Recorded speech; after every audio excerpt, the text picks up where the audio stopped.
ഈ ഹരിതയ്ക്ക് ഈ അടുത്തിടെ ഒരു പണി കിട്ടിയിട്ട് അത് ഭയങ്കരമായിട്ട് സോഷ്യൽ മീഡിയയിലൊക്കെ വൈറലായിരുന്നു. വെള്ളത്തിൽ ചാടി റബേക്കയുടെ കല്യാണത്തിന് പോയി വെള്ളത്തിൽ റബേക്കയ്ക്ക് അന്നാണ് മനസ്സിലായത് കുറെ കാലമായിട്ട് വെള്ളം തൊട്ടിട്ടില്ല. ഇതിപ്പോ കിട്ടിയല്ലേ? ഇപ്പല്ല, ഞാൻ ഹരിതയാണ് വരണേന്ന് പറഞ്ഞപ്പോ തന്നെ എന്റെ മനസ്സിൽ കുറിച്ചിട്ട ചോദ്യമാണ്. കാരണം വെള്ളത്തിൽ ഒരാൾ വെറുതെ തള്ളിയിടാൻ പറ്റില്ലല്ലോ.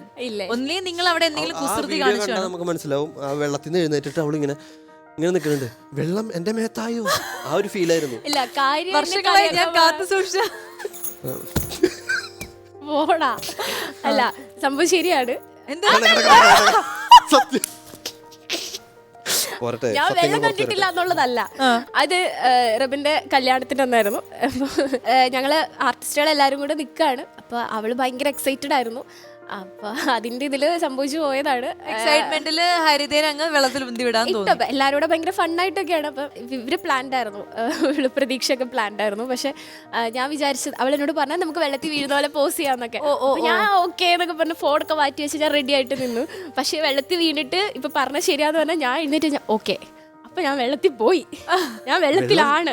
പിന്നെ ഞാൻ നോക്കുമ്പോ പുറകില് മുഴുവനും മീഡിയ ക്യാമറയൊക്കെ ഇങ്ങനെ നിൽക്കുക. അപ്പൊ എനിക്ക് അങ്ങോട്ട് തിരിയരുത് എന്നുണ്ട്. ഞാൻ അവിടെ നിന്നിട്ട് കുറച്ചു നേരം ഇങ്ങനെ ബ്ലാക്ക് ഔട്ട് ആയിട്ട് നിന്നു. പിന്നെ ഏട്ടൻ ശ്രീജിത്തേട്ടനും റബ്ബും എല്ലാരും വന്ന്.